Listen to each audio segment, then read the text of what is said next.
Hello, everyone. Daniel here from the Next Issue Podcast. On today's video, I'll be doing a retro review for House at the End of the Street. This is a film from 2012, rated PG-13 with a runtime of an hour and 41 minutes. I've been watching a lot of old horror remakes and adaptations and just random stuff that kind of came out in the early aughts and late even the early 2010s. This is one of those films.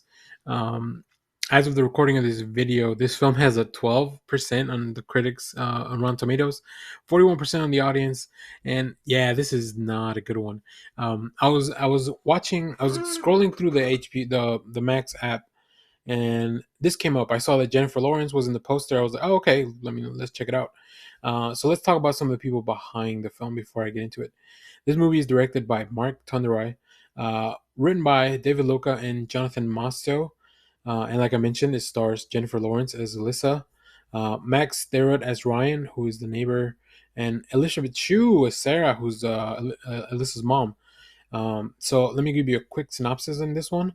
In search of a fresh start, divorcee Sarah and her daughter Alyssa find their dream house in a small town.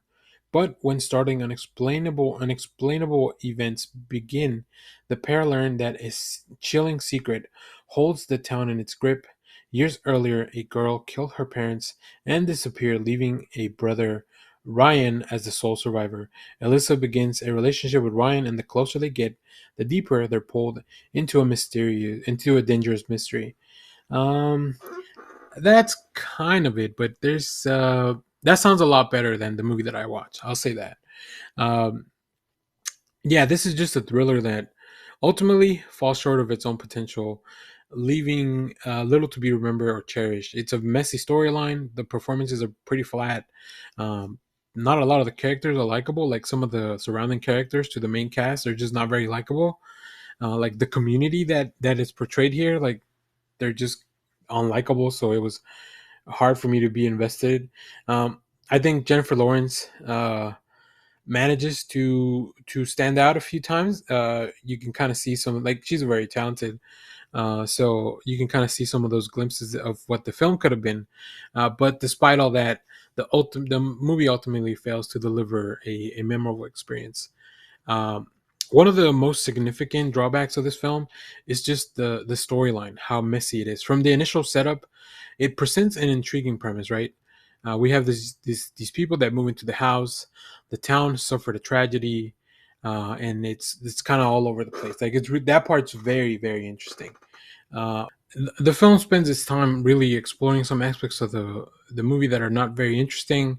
Relationships with characters, like it introduces this whole like battle of the bands, and that releases she's a performer, and I don't know, like it spent a lot of time doing things that were felt to me unnecessary, and they're just overall sometimes even boring.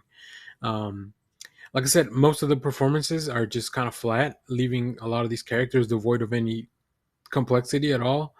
Uh, the neighbor Ryan, he has some moments where he shines, um, but he just kind of falls short too. I think even in the mysterious role, there's really doesn't feel like a lot of chemistry between the characters, and just feels very forced. The relationship with Elizabeth Shue as the mom also feels like there's conflict for no reason. Like I don't know, it didn't explore any of those things that I think some of that trauma that could have felt like it was kind of what they were bringing to this stuff.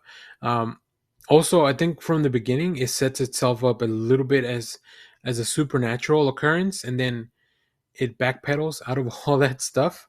Um, and then when we get to like the big twist, which happens like I don't know, maybe 20 minutes prior to the film being over, and during this pivotal moment, the story takes an unexpected turn, and there's a glimmer of excitement and intrigue.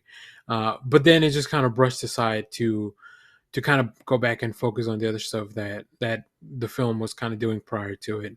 Um, and yeah, it just I don't know. The film didn't really know what to do with itself. I didn't know what I only stayed watching because it's overall like a short film. But then, like I said, when we got to that point where I was like, oh, this is something intriguing. Now we can really get into it. Or I was just thinking like, why didn't you set this up earlier from the beginning? Because I think that would have been a more interesting storyline to follow. Um, Additionally, the pacing and editing of this film is just really weird and contributes a lot to how forgettable this movie is. So yeah, it's just an inconsistent rhythm and failing to establish and build up any suspense. Like anytime something's building up, things just kind of fall apart. And some of these moments that should have been more tense and uh, as they're building up to the climax of the film, they just fell flat due to a lot of these choices. So yeah, I don't know. I try to find some good in this film, but there's really not a lot of stuff there. I don't know. Maybe it just was this one was not it.